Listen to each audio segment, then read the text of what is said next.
Hello दोस्तों, स्वागत है आपका चैनल सी ए कंसल्टेंट में। मैं हूं सिया मंजाजू और आज आपके लिए एक video live income tax return के बारे में।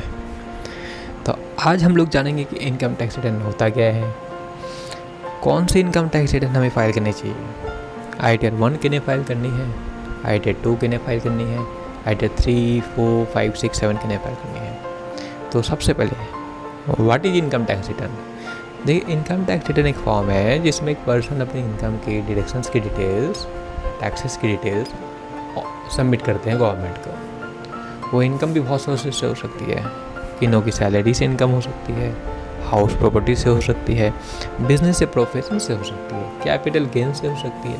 और ये चारों छोड़ के बाकी जो सोर्सेस है, dividend, royalty, interest income, lottery income, ये सब भी हो सकती है। तो ये सब डिस्क्लोज करनी पड़ती है।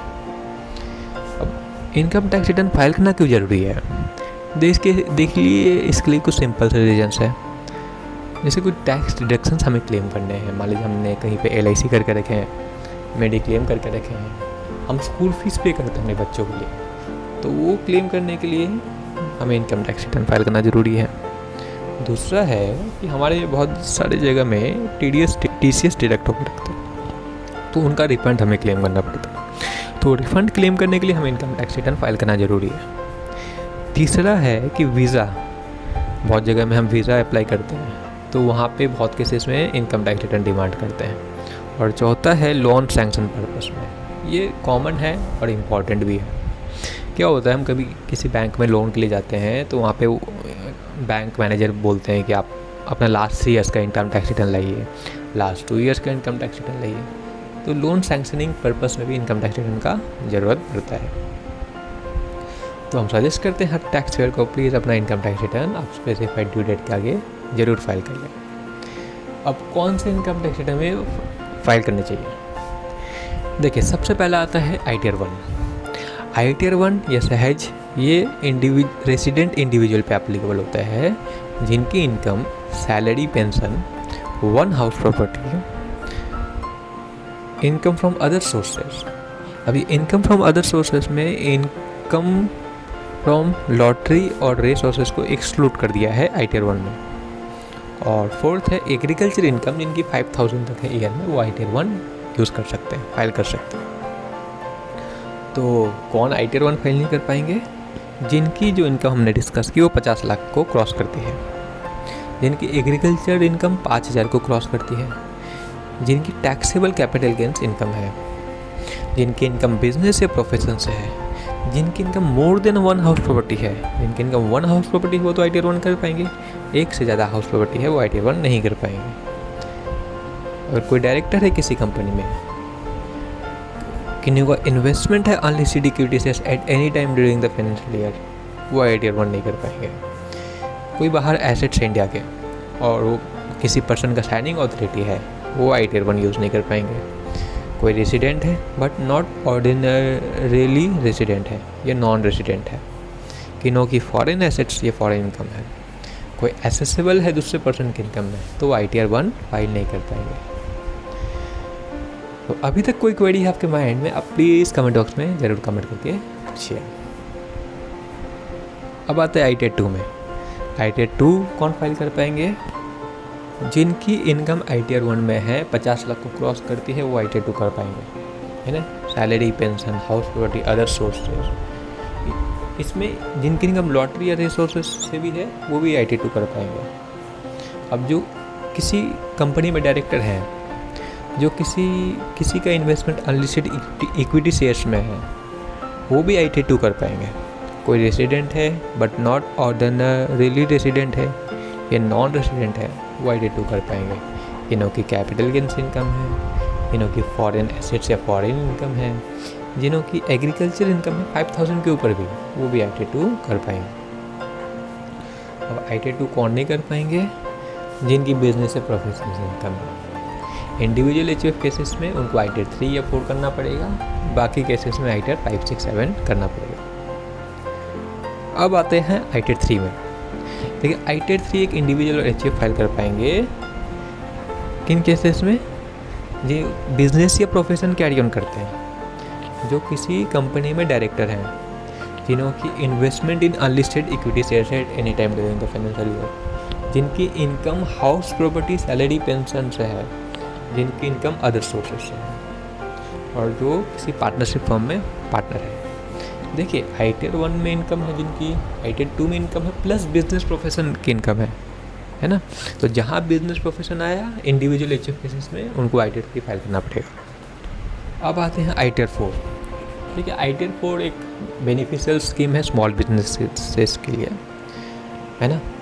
तो आई टियर 4 प्रीजेंटिव टैक्सेशंस की इनकम होती है उन पे एप्लीकेबल होता है। बिजनेस इनकम जिनकी सेक्शन 44 AD और AE में फॉल करती है, प्रोफेशनल की इनकम जिनकी सेक्शन 44 ADA में फॉल करती है ना, तो उनको आई टियर 4 फाइल करना पड़ता है। ये प्रेजेंटिव टैक्सेशन स्कीम क्या है? 44 AD, AD, AE, ये एक गवर्नमेंट की स्कीम है जिसमें गवर्नमेंट बोलती है कि आपकी अगर स्पेसिफाइड टर्नओवर के नीचे आपकी इनकम है और आप अगर स्पेसिफाइड टैक्स परसेंटेज पे कर देते हो, आपको बुक्स ऑफ अकाउंट मेंटेन करने की ज़रूरत नहीं है, आप ऐसे इनकम टैक्स रिटर्न फाइल कर लीजिए। तो आई टियर 4 उस पर एप्लीकेबल है, इसको सुगम भी कहा जाता है। वो आई टियर 2 कौन फाइल नहीं कर पाएंगे? जिनकी इनकम 50 लाख को क्रॉस कर जाती है, जिनकी मोर देन 1 हाउस प्रॉपर्टी है, जिनकी लास्ट ईयर की ब्रॉड फॉरवर्ड लॉसेस है। मान लीजिए लास्ट ईयर कोई लॉस हुई है, उनको इस साल कैरी फॉरवर्ड करना है, तो आई टियर 4 फाइल नहीं कर पाएंगे। किन्हों की फॉरेन एसेट्स आउटसाइड इंडिया, किन्हों की साइनिंग अथॉरिटी है आउटसाइड इंडिया, कोई डायरेक्टर है किसी कंपनी में, किन्हों की इन्वेस्टमेंट है किसी अनलिस्टेड इक्विटी शेयर्स में eight any time during the financial year, कोई रेसिडेंट है बट नॉट ऑर्डिनरी रेसिडेंट है या नॉन रेसिडेंट है, किन्हों की फॉरेन एसेट्स है, फॉरेन इनकम है, कोई अगर दूसरे पर्सन की इनकम में एसेसिबल है तो आई टियर 4 नहीं फाइल कर पाएंगे। अब आते हैं आई टियर 5 में। देखिए आई टियर 5 पार्टनरशिप फर्म्स के लिए, LLPs के लिए, एसोसिएशन ऑफ पर्सन्स के लिए, बॉडी ऑफ इंडिविजुअल्स के लिए, आर्टिफिशियल ज्यूरिडिक्शन पर्सन्स के लिए, एस्टेट ऑफ डिसेस्ड, कोई की डेथ हो गई है उनका एस्टेट को जो मैनेज कर रहा है ना, estate of insolvent, business trust और इन्वेस्टमेंट फंड के लिए आई टियर 5 एलिजिबल है। आई टियर 6 कंपनीज के लिए एप्लीकेबल है, उन कंपनीज को छोड़ के जो सेक्शन 11 में एग्जेम्पशंस को क्लेम कर रहे हैं। सेक्शन 11 में एग्जेम्पशन को कौन क्लेम करते हैं? जिनकी इनकम ट्रस्ट, चैरिटेबल या रिलीजियस पर्पस में डील करती है। आई टियर 7 लास्ट रिटर्न में आते हैं। आई टियर 7 कौन फाइल करते हैं? जो company section 139 4A, 4B, 4C, 4D, 4E, 4F में फॉल करती है।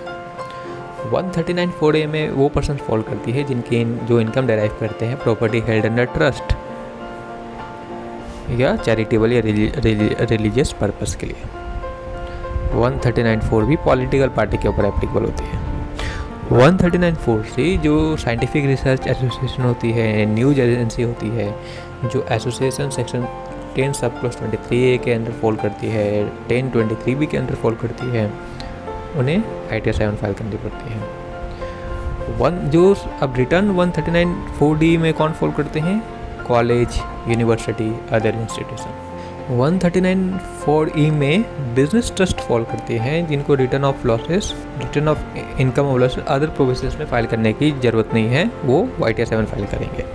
139 4F में इन्वेस्टमेंट फंड जिनको बाकी प्रोविजंस में आई टियर फाइल करने की ज़रूरत नहीं है, वो आई टियर 7 फाइल करेंगे। अब आते हैं कि गवर्नमेंट ने कुछ मैंडेटरी कंडीशंस कर दिए हैं कि आपकी ये कंडीशंस फुलफिल होने से आपको mandatory income tax return file करनी पड़ेगी। जैसे आपके सेविंग्स बैंक अकाउंट में अगर एक साल में 50 लाख या उससे ज़्यादा डिपॉजिट है, करंट अकाउंट में 1 करोड़ या उससे ज़्यादा डिपॉजिट है, तो आपको इनकम टैक्स रिटर्न फाइल करना पड़ेगा। आपकी सेल्स, टर्नओवर, ग्रॉस रिसिप्ट अगर 60 लाख को क्रॉस कर जाती है, प्रोफेशन में 10 लाख को क्रॉस कर जाती है, आपकी TDS TCS 25,000 या उससे ज़्यादा अगर एक साल में डिडक्ट हो चुकी है, आपको इनकम टैक्स रिटर्न फाइल करना ही पड़ेगा। और एक्सपेंस से रिलेटेड क्या है? आपने कहीं फॉरेन ट्रैवल की और ये एक साल में आपने 2 लाख से ज़्यादा खर्च किया है, आपके इलेक्ट्रिसिटी बिल का खर्चा 1 लाख से ज़्यादा आता है साल में, आपको income tax return mandatory file करना पड़ेगा। तो थैंक यू दोस्तों, वीडियो को ज़रूर लाइक करिएगा, चैनल को सब्सक्राइब करिएगा और बेल आइकन भी बढ़ाइएगा फर्दर वीडियोज़ के लिए। Thank you.